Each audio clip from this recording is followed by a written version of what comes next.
it's a pleasure to be on the Khaki platform. Every time I visited Mumbai, Bharat had been very kind to take me around and show me something very, very unique. I remember this Shiva in Lower Parel with 7 heads, which he showed me. In fact, he did a special trail for me around Mumba Devi, and we went temple hopping in that area, looking at every temple from every community in that small area around Javeri Bazaar.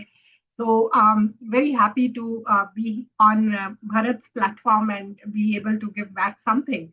With that, and thank you for this opportunity to talk about temples with a larger audience.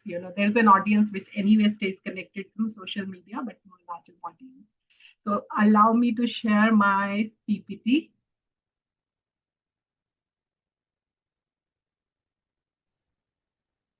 Yes, visible. Okay. So I call it Temple Tales for it to be in tune with my media platform IndiTales. So I call it Temple Tales. And this is a bit of what I do. So I run India's probably the longest standing and probably the biggest bilingual travel blog called IndiTales. We used to publish both in English and Hindi, but now with AI coming in, we've stopped publishing in Hindi because it's auto translation. I do have a small podcast, but I do it sporadically as in when I feel like. These are my books. If you can see the bottom line, all of them are about temples, royal temples of India, cave temples of India, unusual temples of India, which gives a lot of insight into how temples come into being, how the faith and the rituals and the stories come around the temples. I'll see if I can cover a couple of them. Then Devi Temples of India. Navaratri is a book that I did to document the festival of Navaratri as it is celebrated in 16 different regions of India, including Nepal. So this is a practitioner's view of how Navaratri is celebrated, where the core festival is same, the dates are same, the deity is same, but the expression of the festival is so diverse. Ayodhya Mahatme is something that I did for Ayodhya Shodh Sansthan, a UP government initiative, where I translated the Ayodhya Mahatme from Skanda Puran and additionally recreated the map of Ayodhya as it is described in Skanda Puran. And in 2018, I could trace most of the things that were mentioned in the Puran. Lotus in the Stone is my personal journey of discovering this country by walking around, by traveling around. How to read Indian scriptures is for all those people who think reading Indian scriptures is difficult. You need to know Sanskrit, you need a guru. It is something meant for others and not for me. This is really a simple book that breaks all those mental boundaries and tells you, please pick them up and read. This is also a heritage that our ancestors have left for us. This is a lot of filtered knowledge that they have left for us. Most of it is eternal, which is relevant always. Some of it you may have to tweak around for your current time, place, and circumstances. So with that, and my first book, incidentally, was a business book called The Mouse Charmers, which was published way back in 2014. I think I have come a long way from there to writing about Indian scriptures, but let's come back to temples. So I did this series on Indian temples on my Insta handle called IndiTales, where I documented around 500 odd temples, and then I stopped because I got exhausted. But that gave me a lot of information. It allowed me to collect a lot of data and classify temples the way they have not been classified. So I'm going to skip this for the moment. So typically how we classify temples, when we look at them from an architectural perspective or from an historical perspective, is typically based on period, which period it belongs to. Does it belong to 10th century? Does it belong to medieval time? Does it belong to 200-year-old, the colonial period, or is it the modern temple?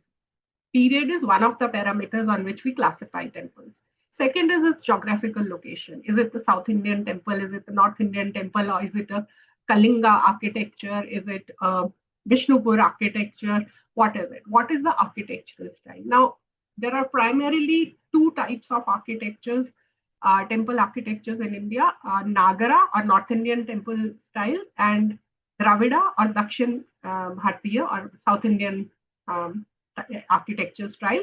And then there's a mix and match. Then there are temples which are classified based on who built them. And these are typically temples built by royal dynasties. So we have Chola temples which dominate the Tamil Nadu, South Karnataka region. There are Hoysala temples which are in the Karnataka region. There is Gujar Pratihar, there are Solankis in Gujarat, there are Mallas in Bengal, there are East Gangas in Odisha, there are Chandelas in Madhya Pradesh, there are Gujar Pratiharas and Parmars in the North India, whatever has survived. So the royal dynasties have built these temples. And then, of course, we classify temples based on the deity. If it's a Shiva temple, it's a Vishnu temple, it's a Durga temple, it's a Ganesh temple, based on that. These are the typical temple classifications that we have. So, and these are primarily driven by the time and space. And these are primarily driven by architectural styles, more of what people see temple as a built structure based on what you can see others' point of view. And most of these initiations of documentation of these kind of classifications started with the British.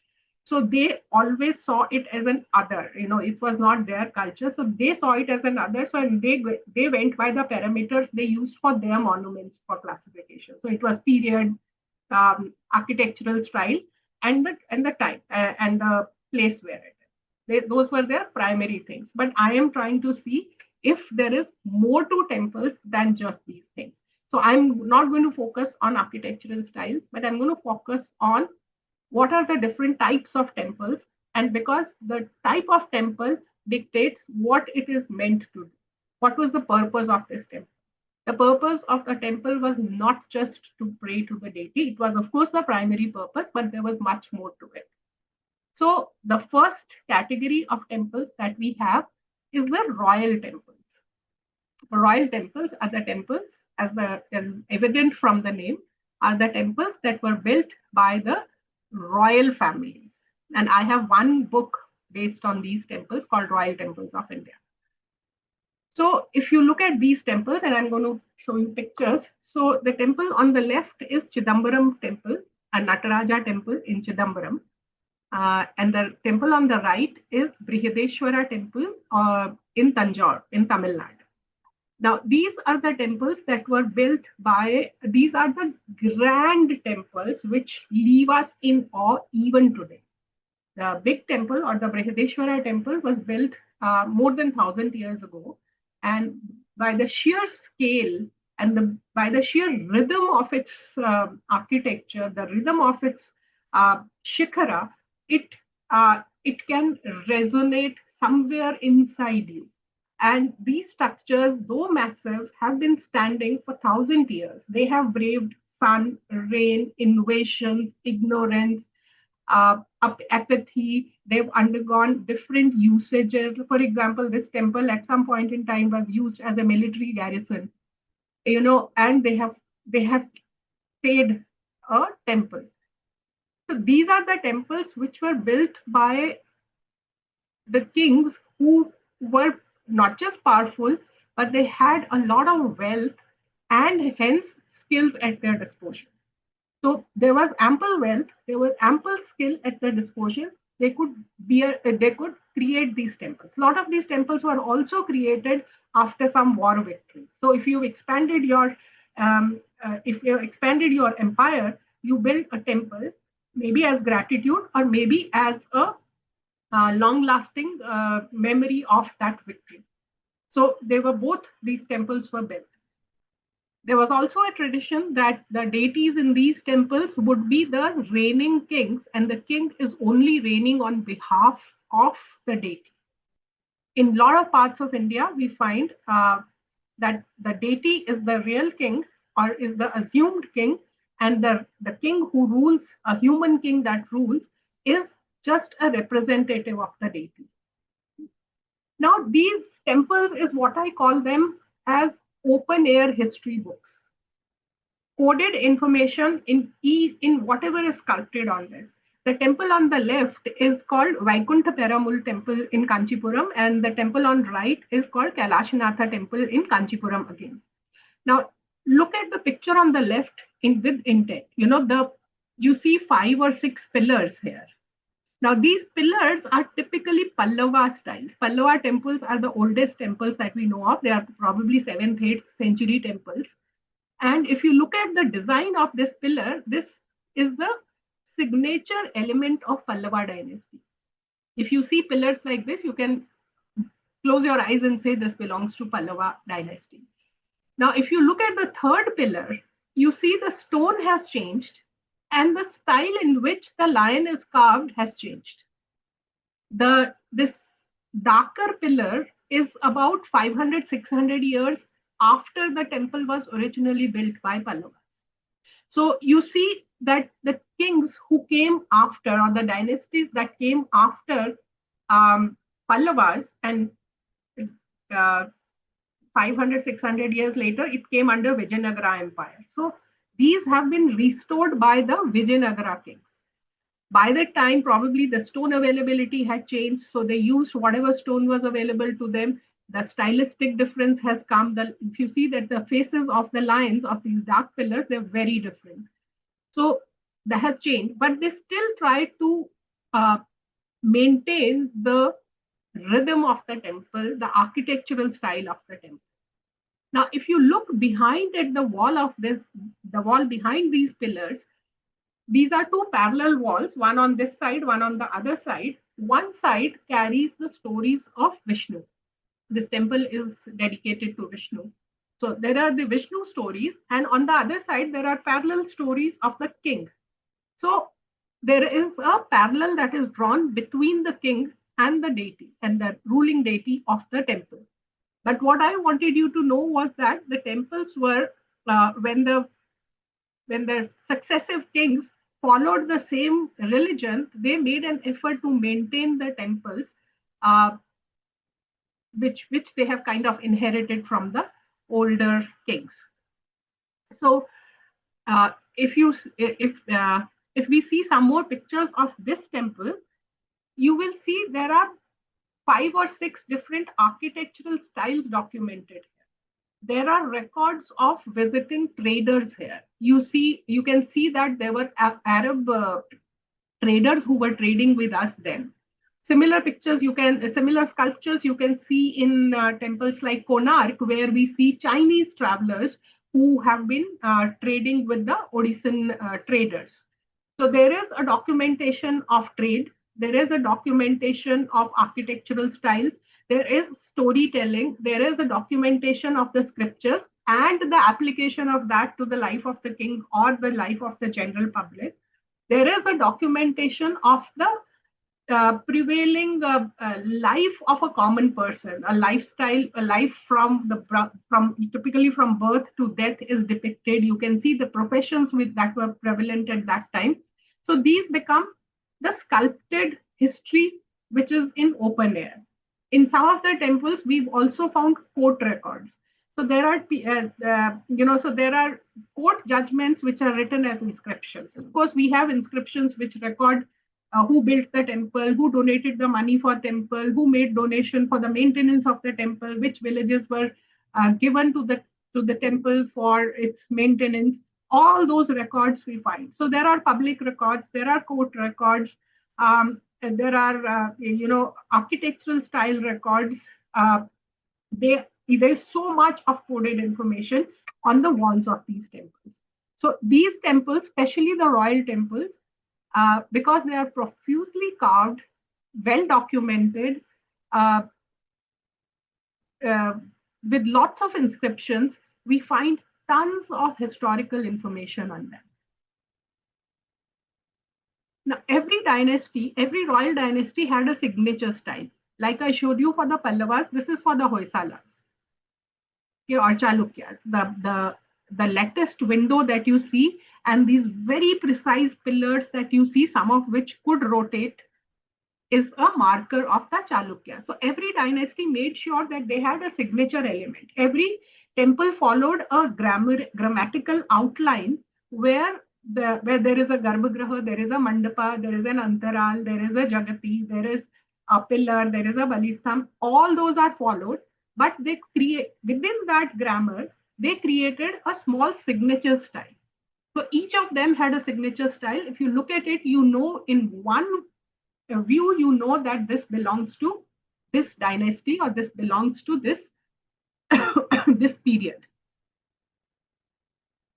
These are the two temples from Gujarat. This is Dwarkadhish temple in Dwarka, and this is the tank of Sun temple in Modhera. Now, this is a temple style that we see prevalent in India today. If you see the Ram temple, it is Ram temple in Ayodhya. You will see a glimpse of this temple. So this is a Solanki style, which is now called Sompura style, but a Solanki style Chalukyan era temple architecture style. These are temples from Kerala. Now, temples also use whatever is locally available and local architecture. The temple on the right is Padmanabha Swami temple, and on the left is the Vaman Murti temple in Kochi. So you see the styles change with the place. Now, these two temples, the left one is called Joy Dole. It's from a place called Sibsagar in Assam. Assam was ruled by a Ahom dynasty for 6 centuries, one of the longest standing ruling dynasties of India. And Assam gets its name from Ahom. It's in local dialect, Assam is called Ahom. And Sibsagar was the capital of that dynasty, and they had these temples. But these temples this is also a royal temple, but it's a very simple temple. This is a set of 3 or 4 temples called Shiv Dole, Joy Dole, Devi Dole, but they all are simple temples, simplest, but they still follow the basic grammar of having a garbhagriha, a mandapa, a ardha mandapa. All that is followed, but the simplest temple. The temple on the right is Jagannath Puri temple. It's not typically a royal temple. It's a Tirtha Sthala, which I'll cover in the next section.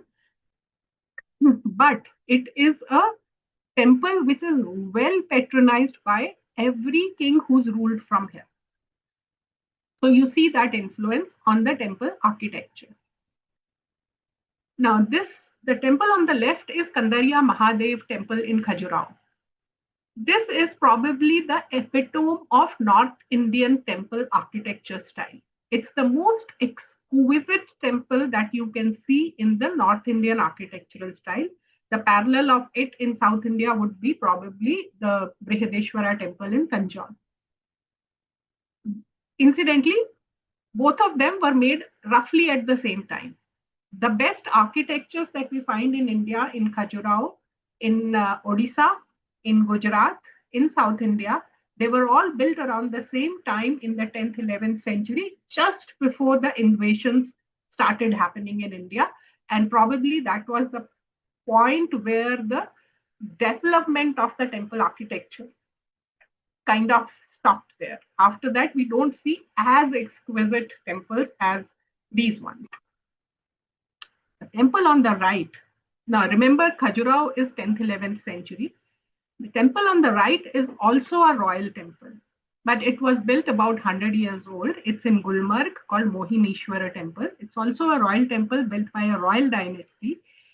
I love showing the contrast between these two temples. This temple is just about, a small 10 feet by 10 feet kind of a temple with open on all 4 sides in a ground standing.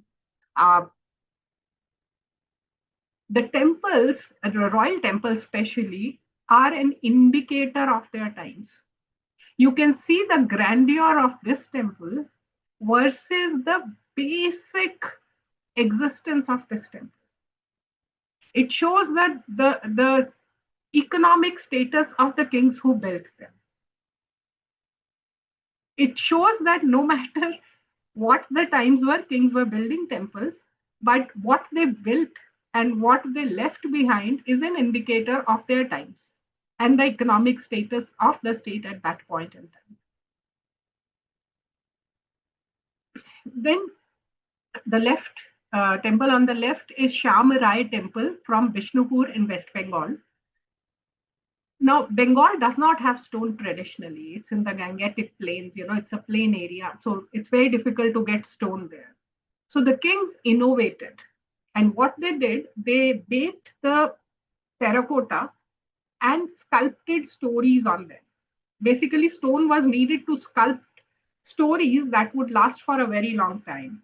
So they created these clay tablets on which they carved the same stories, everything that you need to know. You get information about the maritime history of Bengal trade here.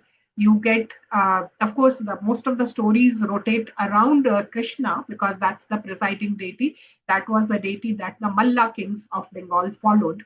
So each brick piece has a story, each brick either from Puranas or from the times when the temples were made. So this shows the innovation of the kings when they did not have the base material available with them. A temple on the right is Hidimba Temple in Manali. This is a temple in the Himalayas. So it follows the traditional architecture of the place that it is required. These areas are prone to a lot of things. So they typically have an architecture which is called Katkuni architecture, where you have a layering of stone and wood. So these are stone and wood layered, and then you have these slanting roofs to take care of the times when it snows there. And this is again a royal temple, the Kuladevi of the Kullu kings.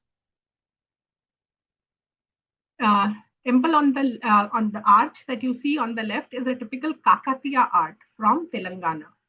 Now it's probably the state symbol of Telangana, but Warangal, it was the place from where Kakatiyas ruled, and everywhere in their region you will see this typical Kakatiya arc. Then temples were also an experiment in engineering, like the Kailashanatha cave in Ellora in Maharashtra, which you see on the right, carved top down with precision, which nobody can match even today with all possible technology available to us. So there were a lot of engineering involved in these temples, and the excellence of temple engineering, I think there's no better example than Kailash Temple in Ellora. Then temples were also the places which nurtured the art forms. There are 64 art forms mentioned in our scriptures, and most of them in some way or the other were practiced within the temple. The picture on the left is Nataraja from Brihadeshwara temple in Tanjore. It was painted 1,000 years ago and it's still there. It may have been restored a little bit, but it was painted about 1,000 years ago when the temple was built.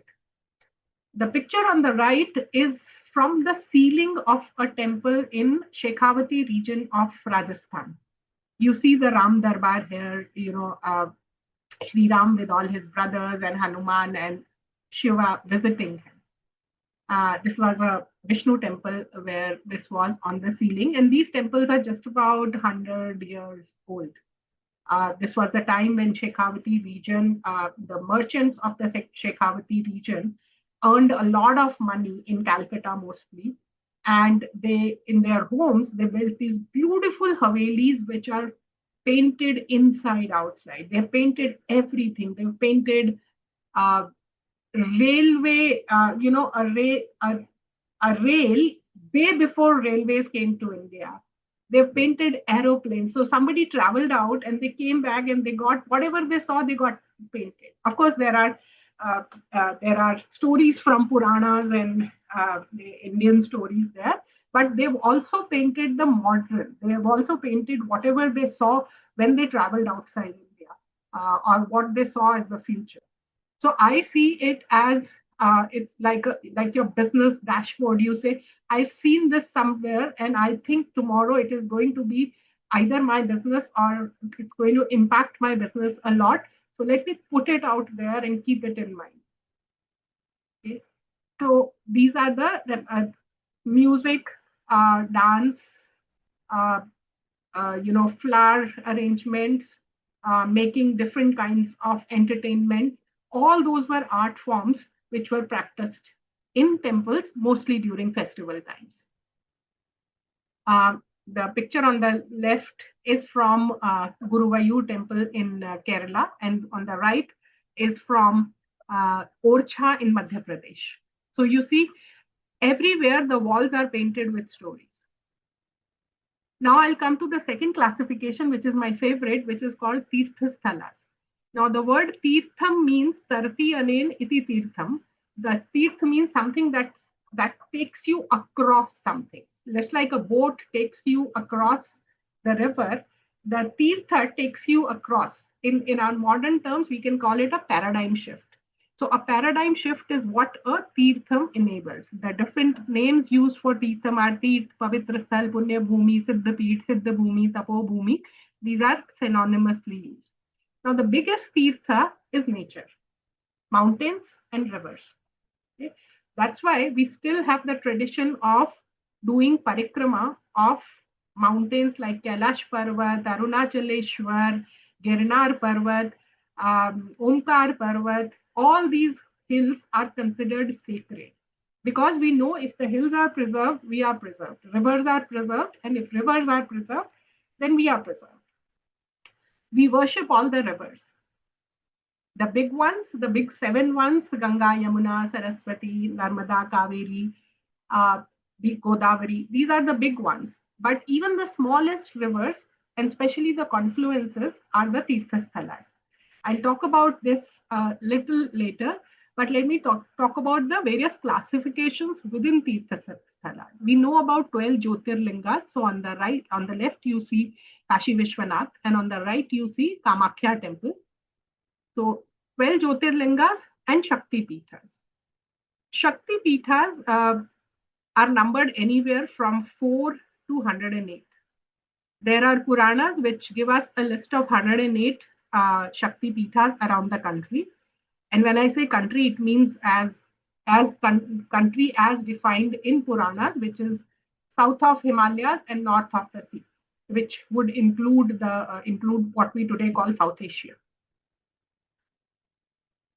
108, it's very difficult to find. Nobody has been able to pinpoint where those 108 are. 51, a lot of people have traced, but then different Puranas give different lists. Adi Shankaracharya has given us a list of 18 Shakti Pithas, and there are 4 Mahashakti Pithas. So these are the ones which all of us know. Now, what you will see, the picture on the left is from Omkareshwar, and the picture on the right is from Jageshwar Dham in Kumaon Hills of Uttarakhand. You will see no matter where it is, whether the temple or the Tirtha is in the plains or it is high up in the Himalayas, there will always be a water element there. Now, water is one of the 5 Mahatatvas. The Mahatatvas are Akash, Vayu, Agni, Jal, and Prithvi, or sky or space, air, fire, water, and earth. Now, Jal is something that we use to purify our physical body. Agni is something that purifies our Sukshma Sharira or our subtle body. And that can be in the form of tapas or in the form of the work we do. But water purifies the physical existence. That's why we use water to take a bath. That's why we go to every Tirthasthala and take a dip in that holy water. So every Tirthasthala, no matter where it is, how big or small it is, it will always have a sacred water body. And if we trust our scriptures, the water is the main Tirtha. Everything else has come up later. So if you go to Kashi, Ganga is the biggest Tirth. If you go to Mathura, Yamuna is the biggest Tirth, the longest standing Tirth. And wherever there is no river, there will be a pond. For example, in Pushkar, there is a pond which is sacred.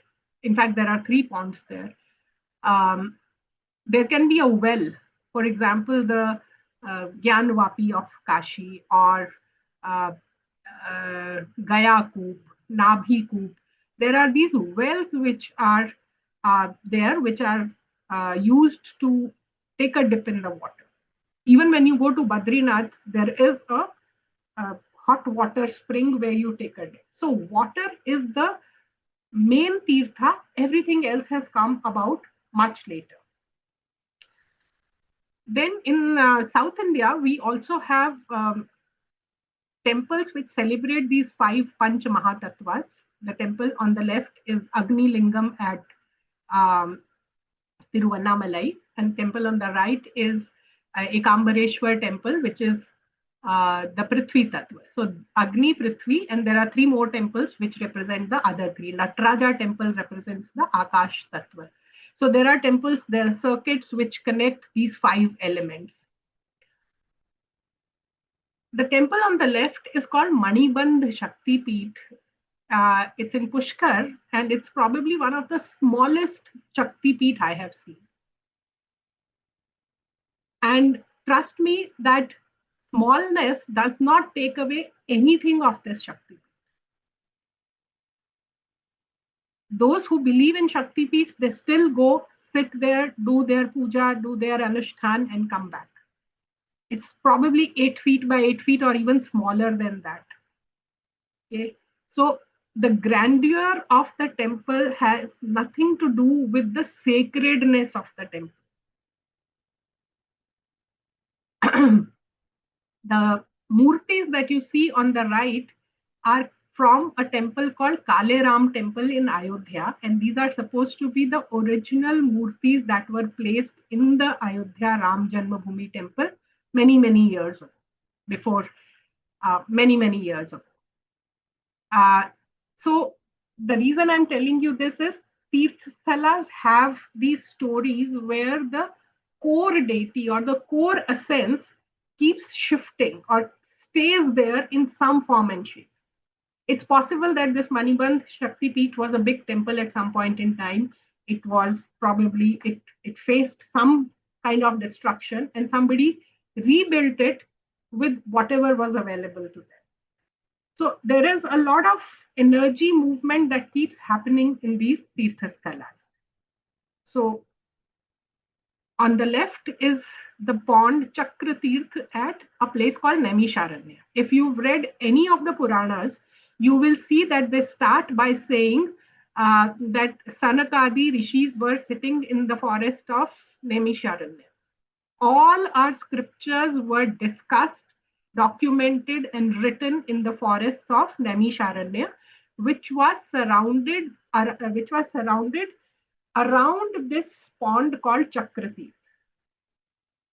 Okay, and it's, of course, there is a river called Gomati which flows past it. The picture on the right is Pushkar, which you can see is around the Pushkar lake where the Brahma temple is. So there is always a water element. Doesn't matter if it's a pond, if it's a lake, if it's a river, or if it's an ocean. So for example, Jagannath Puri is located on the ocean. Gokarna is located on the ocean. Similarly, for Vishnu followers, there are 108 Divya Deshams, which are spread across the country, mostly in South India, but spread across the country. There are sun temples. Unfortunately, most of the sun temples are not practicing today, but we had sun temples in all four corners of the country. In the west, we now have Modhera Sun Temple, unfortunately not practicing. In the east, we have Konark. In the north, we have Martand. And in the extreme west, we used to have one in Multan, whose original name used to be Moolasthan. So there was a temple in Multan, and some of these temples are traced back to Samb, who was the son of Sri Ram. Sri Ram and Jambanti's son was called Sam, and he had a skin disease, and he was advised to worship sun, and he got cured of it, and then he built 3 temples, which and then there are many temples. There is a Surya Pahad in Assam. So we had on all our borders, definitely all our boundaries definitely had sun temples, and unfortunately none of them are working now. None of them are practicing temples. It's my wish to see at least some of these temples practicing. Some of them can be made practicing, like Modhera can be easily made practicing. It's a matter of installing a deity and starting the worship. Rest of the temples, Martand Sun Temple and Konark Sun Temple, they need a lot of rebuilding before worship can be started.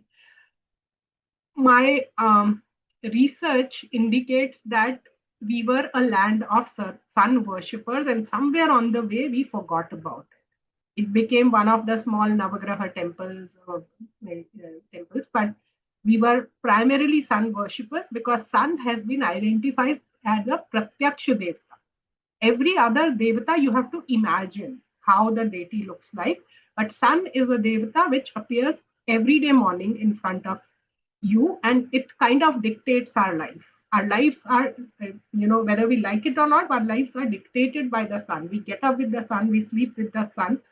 Our health is dictated by the sun. Our vegetation, food, everything is dictated by the sun.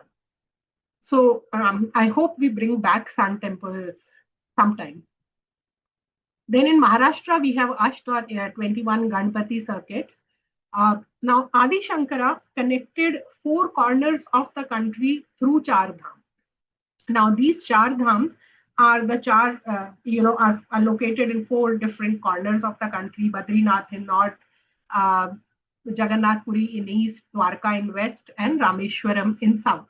And he established his 4 mathas in these 4 directions to connect the country. Now, imagine the purpose of these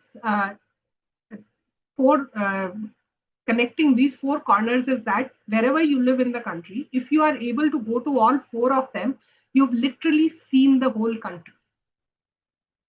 You have to go back to the times when people didn't fly. You have to either go by land or by rivers.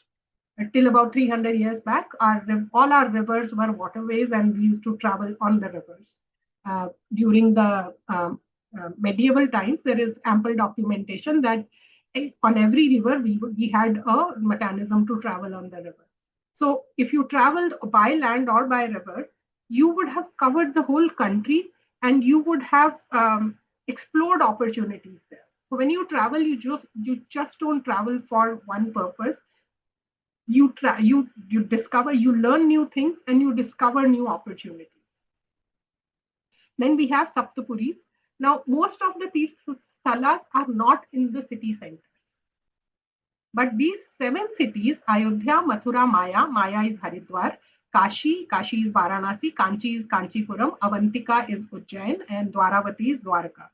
These 7 cities, which were always cities, they were never villages, they were never towns, they were always cities, and they have been identified as Saptapuris, which gives you moksha, or which have the capability to take you closer to the moksha, which is believed to be the ultimate goal of a human life.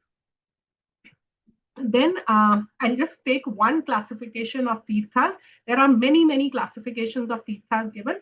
So there are prapt tirthas which you can easily reach. For example, today Banaras would be a very easily reached. Within prapt, there can be sulabh and durlabh, very easily reached, or durlabh, for example, Kailash Mansarovar, it's there, but it's not easy to reach.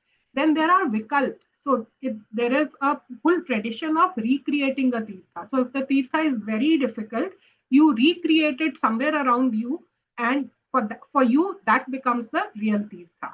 Then there are tirthas which are lupt, and there are ardhalupt, which means which have been lost to us. For example, Saraswati River is lost to us. But Sharda Peeth is ardhalupt. It exists, but it's out of reach for us. So that would be ardhalupt. I think in interest of time, I'll just rush through. The third category is the Kula Devata temples. Now, all the stories that you hear about, we are not allowed to go into that temple, somebody is not allowed somewhere, they all come from these temples. These are the temples which belong to either a family or a community of people who come from the same village. So these are the temples. For example, temple on the left you see is Mangeshi Mahadev temple in Goa. And the temple that you see on the right is Karani Mata temple, or the Rat temple as it is famous, in Rajasthan near Bikaner.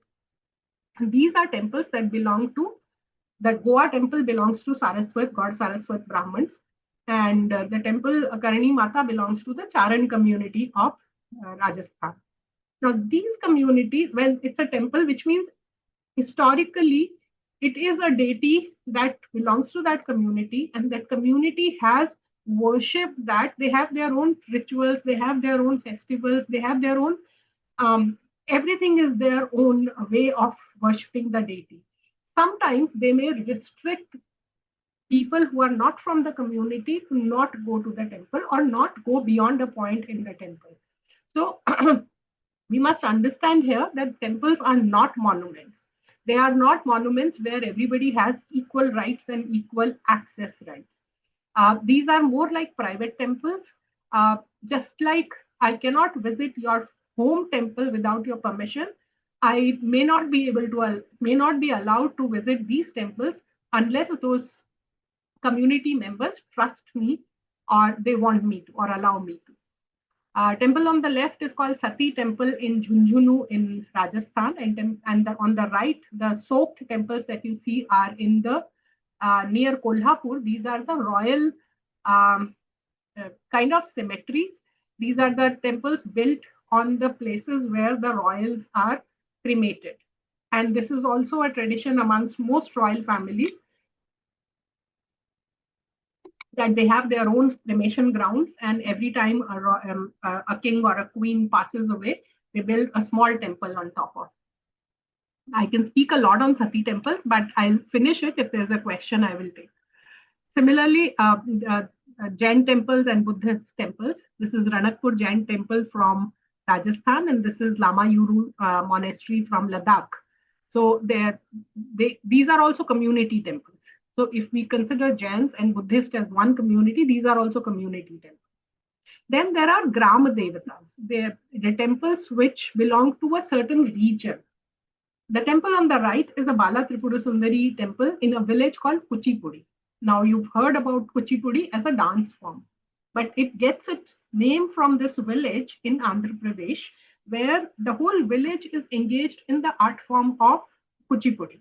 So there are dancers, there are musicians, there are people who make costumes, who make jewelry, who take care of the whole thing. The whole village does nothing else except Kuchipudi. And this deity who is at the center of that village, Bala Tripura Sundari, is the presiding goddess of performing arts. So it also tells you when a deity is installed in a particular place, it tells you what that place was traditionally engaged in doing. What were the traditional, traditional lifestyles in those areas? These are again temples which are Kshetra Devta temples. The one on the left is from Mumbai, and from the right is from Maheshwar in Madhya Pradesh. Then there are forest temples and cave temples, and these are, some of them are very ancient. Now these two cave temples, on the left is Udaygiri caves in Madhya Pradesh, and the right is Badami caves in Karnataka. These are some of the most ancient cave temples, and they're beautifully carved. The temple on the left is Mahabalipuram in Tamil Nadu, and on the right is Goa Gaja in Indonesia, Bali. So you see the caves have been the first temples. Just like caves were the first dwellings of human beings, caves were also the first place of worship. Then we find these Kshetra Devatas or Rakshak Devatas, the protecting deities in jungles. Now these two temples, one belonging to Shiva and one belonging to Devi, are from the jungles of Odisha. You find them in you go deep into any forest range, you will find these small temples which are supposed to be the protecting deities. And you also find them at the boundaries of villages. And I've written a full book on the cave temples of India, then check it out. Then temples were also our instruments, especially the instruments to measure, measure the movement of planets or astronomical movements. The temple on the left is Vidyashankar temple in Sringeri Peeth in Karnataka. Inside this temple, there are 12 pillars arranged like this. They go from Aries to Pisces. And wherever the sun is, the first rays of the sun fall on the pillar where the sun currently is. This was the astronomical precision of our temples. The temple on the right is from Khidrapur, Kopeshwar Mahadev temple in Khidrapur in Maharashtra. The open ceiling that you see on a full moon day, on a particular full moon day, the moon covers that completely. Now imagine the moon completely covering that, illuminating the Natya Mandap or the dance platform, and imagine the pillars playing the music being played on the pillars, stone pillars, and a performance. I mean, we cannot even imagine this harmony of natural movements of the planets, the movement of our hands on the instruments, and the rhythm that it creates. I hope we revive it sometime. This temple is called Navagraha Temple in Guwahati. This is one of the unique temples I've seen. If you enter this temple, it's completely dark. You almost feel you have entered the sky, and then you see these 9 lingas representing the Navagrahas. And in the niches, they have the anthropomorphic form of the Navagrahas. But what is important is that the region of Assam, the original name, the old name of this region was called Pragjyotishpur, which means the center of practicing astrology in the East, Jyotishpur. And then on top of a hill, you find this temple, and I'm sure this was a kind of an observatory at some point in time where they measured the movement of planets, and then they applied it as an astrological principle. Then you see these beautiful stepwells in Rajasthan. They are both instruments as well as they are an engineering marvel. Imagine trying to negotiate the depth of the stepwell if you have to go straight down. But they created these geometrical things so that you walk sideways, so you negotiate the height as well as you ensure that you don't fall. The risk of falling is reduced. And then these were also cultural centers. You could sit around there during peak summer months and do a lot of things. Sun Temple in Odisha on the right, we all know, any guide there will tell you that these spokes of these wheels are actually time clocks. You can measure time even today based on this knob that is coming out. The way the shadow falls on these spokes actually tells you the time even today. Even in its broken, ruined state, it can still tell time. And it must have been another observatory. Then temple on the left is Mahalakshmi Temple in Kolhapur. This temple, if you see, the Garbhagriha is deep inside. There is no way sun rays can reach there, but twice a year, the sun rays give a Surya Snan to the deity. Day one, they touch the feet, then they soak the whole body. It is an engineering marvel, which means how great that knowledge was, that you could map the movement of sun in the sky to the architecture of the temple. The temples that you see on right are on the ghats of Tapti River in Burhanpur in Madhya Pradesh. Burhanpur, incidentally, is the place where Taj Mahal was originally supposed to be built, and then it was shifted to Agra due to technical issues. Now, these temples are on the ghats, and they look like very small temples, and they are all in different bright colors. If you see, no two temples are in the same color, actually. Now, these are all water markers. So people here will tell you that if the water in Burhanpur reaches a certain level, next day there will be floods in Surat. So if they see the water level going up and down, they will rush somebody to tell that, to take emergency measures in the town, next town. So what looks like just temples is much more than that. There was a lot of coded knowledge. Lot of coded knowledge. I have written a lot about these in my book Lotus in the Stone. How, the small little cultural nuances, emergency management, disaster management was built into our temples. They were our record keepers. So you have these genealogy records. I have a complete talk on genealogy records and how they are maintained, and how you can find records of your ancestors 200 years ago, 500 years ago in places like Haridwar, Banaras, Pushkar, and all that. Again, absolute science. And we have a certain image of science in our head, but this is no less than a science. It's amazing. You just need two information, your Gotra and your core village, your native village. These two information, and somebody will just pull out something and tell you everything about your history. What your ancestors did, where did they live, when did they come, who died when, who was born when, everything is written.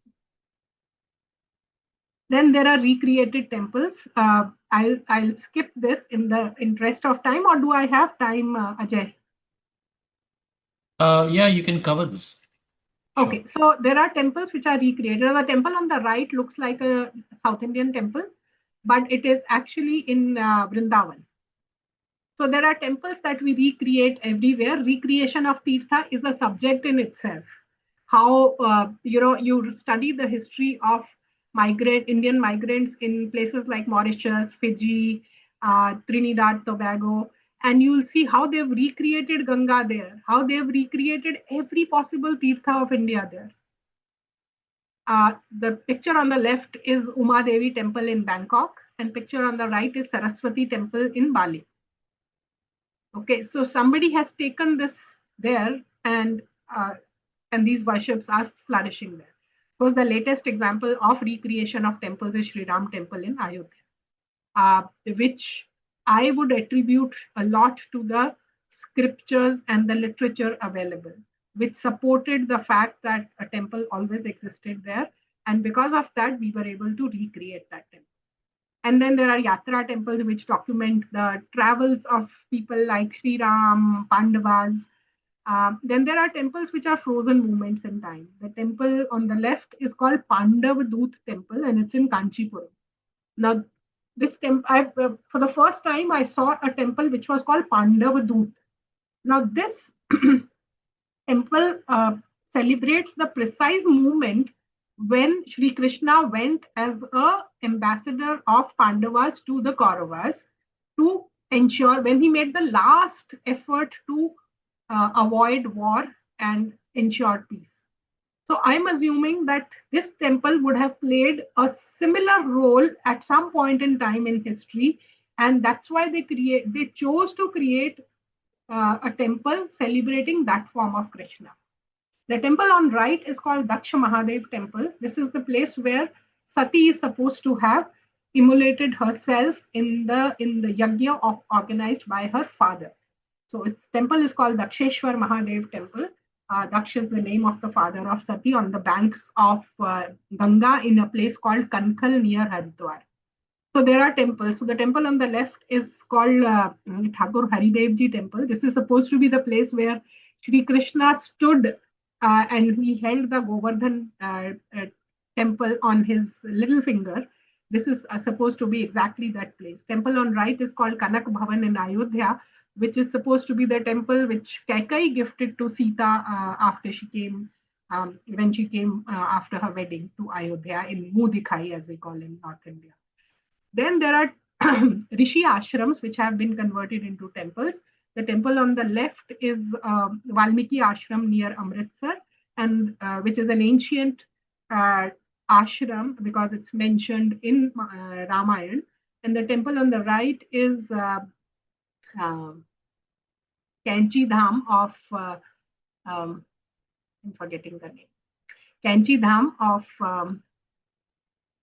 Neem Karoli Baba, which is a very recent temple. So the reason I put them together is that there are ancient Rishi ashrams and they're very modern, very recent Rishi ashrams. Then there are ashrams which are not conventional.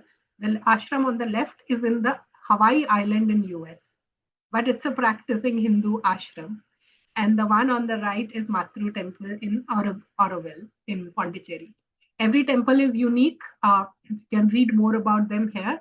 Now I'll finish this by saying which are the temples which are important for you. There's so many temples in India, there's no way you can visit all of them. Even if you pick up a slice, you can't visit all of them.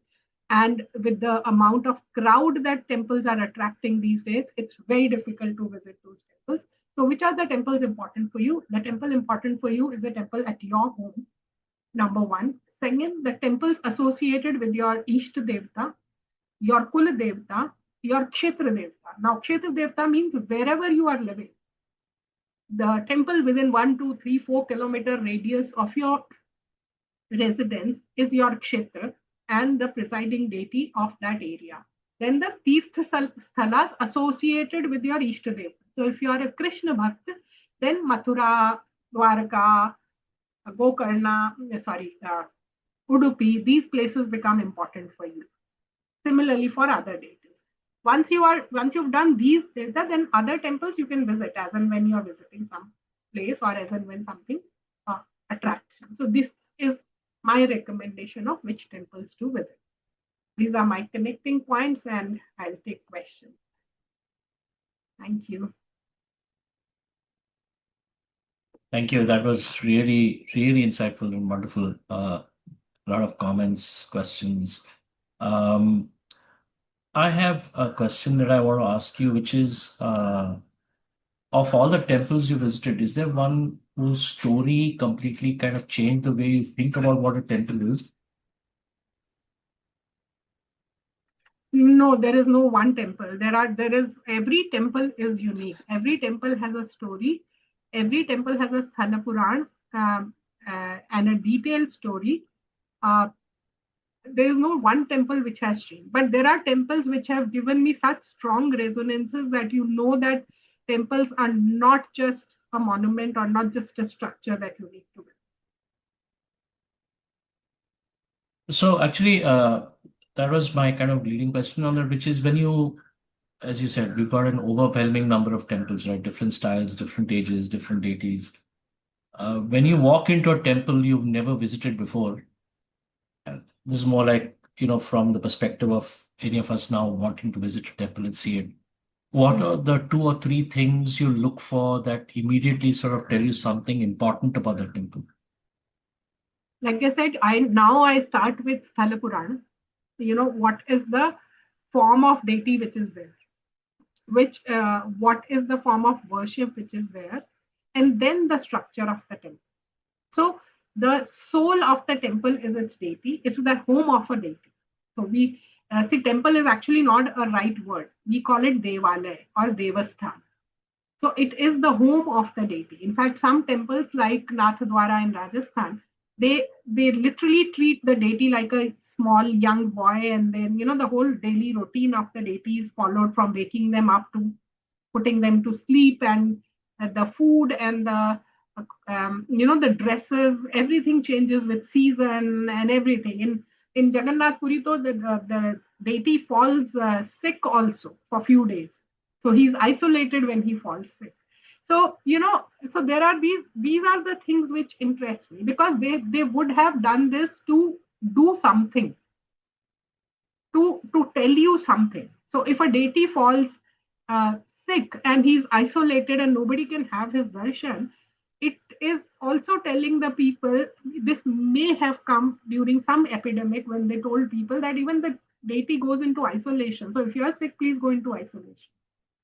So a lot of these practices, and it's my inherent belief that all these temple rituals and forms which have come over hundreds of years, they have a lot of inherent structure and knowledge built into them.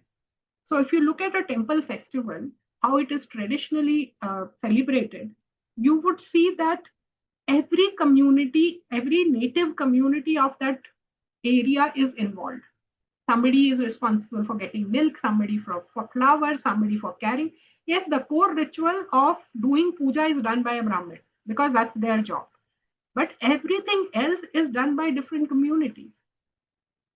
So if you go to Mirabai temple in Merta in Rajasthan, you would see the communities which typically would complain that we are not allowed to go into temples. They are the actually ones who supply milk every day to the temple. So those things are inclusivity was inbuilt in temples. Now, yes, there will be certain jobs which are restricted for certain people, but those are their core competencies. They have studied the Vedas, they have undergone the training to conduct the puja, so they do the puja. But for everything else, nobody is excluded.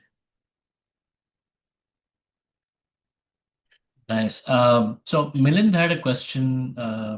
Can you talk about the significance of these temples in the political economy of the times they were built in? They must have required large capital investments. Did they serve any purpose other than expression of the king's religiosity?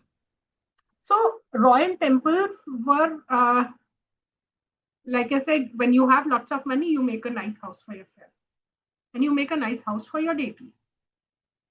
It's about availability of money. That's why I showed that contrast between two temples.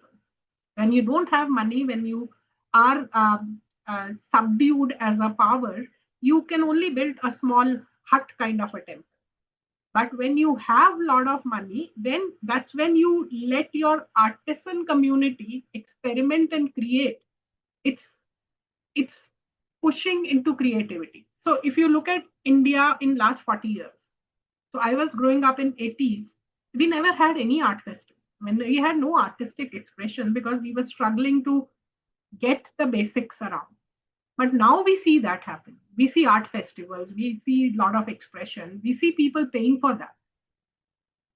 What people are paying for the shows today, nobody would have paid in 80s. So this is how art and culture thrive only when economy is doing well. And they were, of course, like I said, they were also saving it for posterity. Today we are talking about them. Today we are studying them and finding information about them. Right.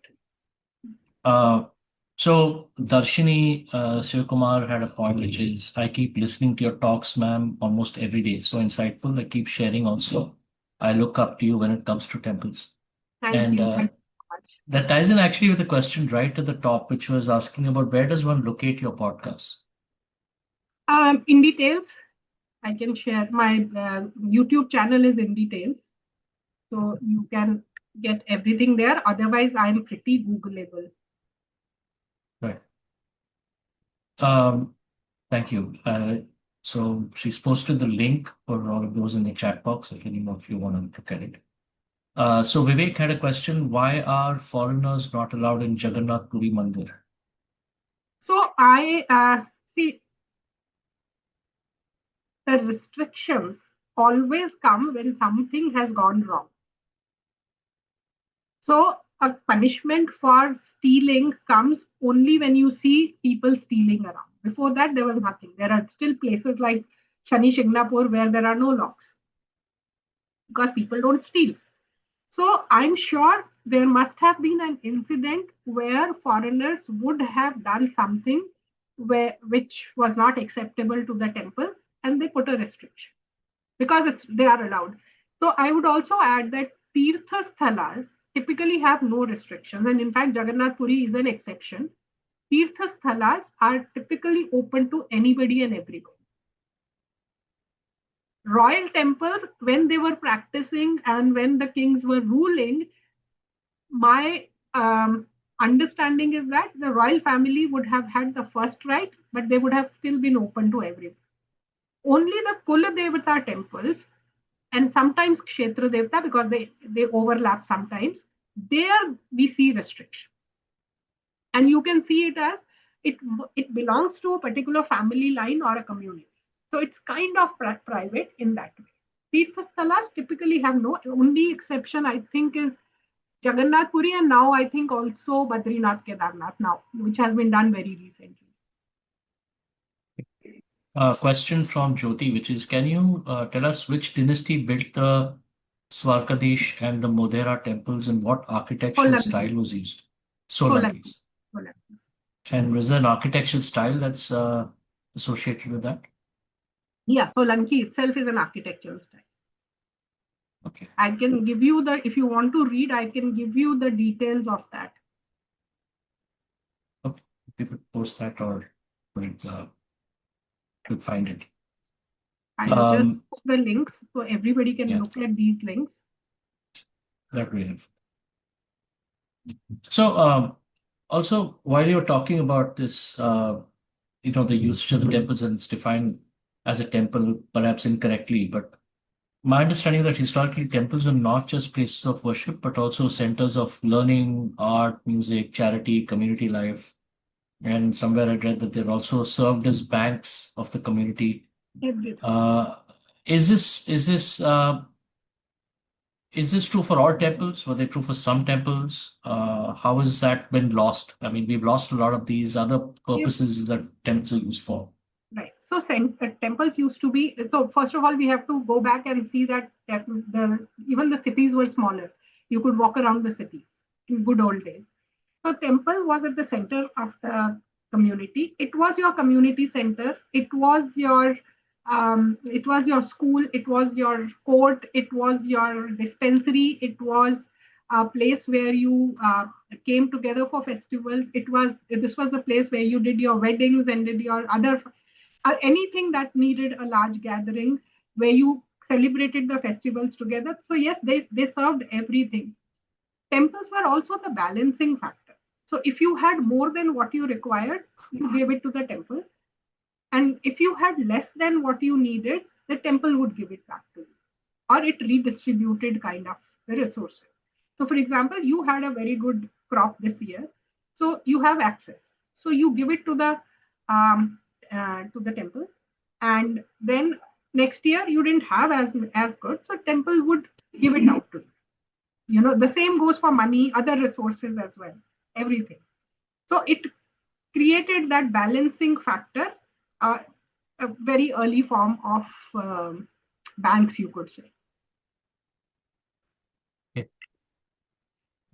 So I was noticing that places like in Cambodia, I mean Angkor Wat, we all talk about. Right. Essentially, they're frozen in time. Magnificent, beautiful pieces of work, but they're no longer living religious spaces. Right? They are preserved as heritage sites, and they're visited mostly as kind of monuments. Many of India's ancient temples, however, still sort of active, still breathing, still drawing millions of worshippers. What do you think has allowed India's temple tradition to survive as a living practice while it perhaps faded elsewhere? Was it geography, community, something deeper in the way that tradition was structured? It was the devotion of the people. So I have mentioned some of it in my book, Lotus in the Stone. So you get stories of when invasions happened. That is typically when the temple went out of practice. People have taken the deity out. They have swam across rivers. They have hidden the deity. You should read the story of how Govind Dev Ji traveled from Mathura to Jaipur. He is now the Kul Devta of Jaipur royals, very nicely practiced. But he had a beautiful multi-story temple in Vrindavan. And during the reign of Aurangzeb, somebody smuggled him out to another village where Aurangzeb's influence was less.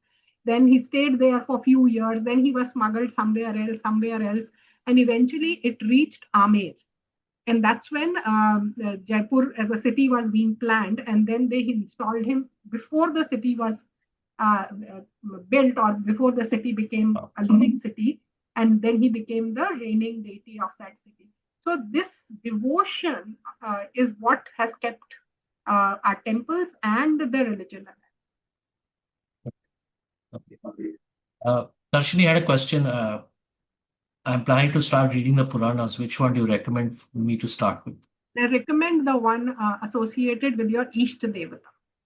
So if your Ishta Devata is Vishnu, you can start Vishnu Puran. If it is Shiva, you can start Shiva Puran. If it's Devi, you can start Devi Bhagavad Puran.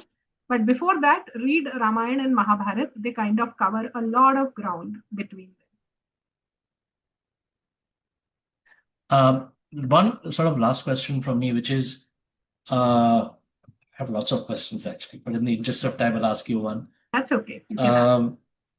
So your work spans both scriptures, sacred spaces, temples and so on. For someone trying to understand kind of the Indic traditions, which is a better entry point? Is visiting temples or reading the text?